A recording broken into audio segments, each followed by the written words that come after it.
పంచుకుంటా పాల బుగ్గలోని మొగ్గలన్నీ ఇచ్చుకుంటా జాబిల్లి జంట జాగారమంట చీరకున్న సిగ్గులన్నీ దోచుకుంటా నీకు బిర్రు పట్టు రెక్కలెట్టి చూసుకుంటా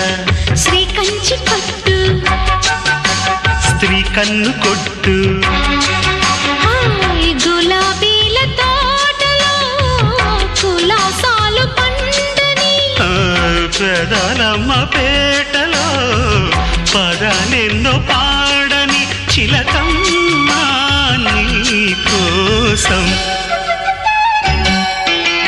చందమామ కన్ను కొట్టేసింది వేళ సిగ్గుంబల్లె పూలు పెట్టి చీకటేళ మంచి కాడుంది రారా పంచ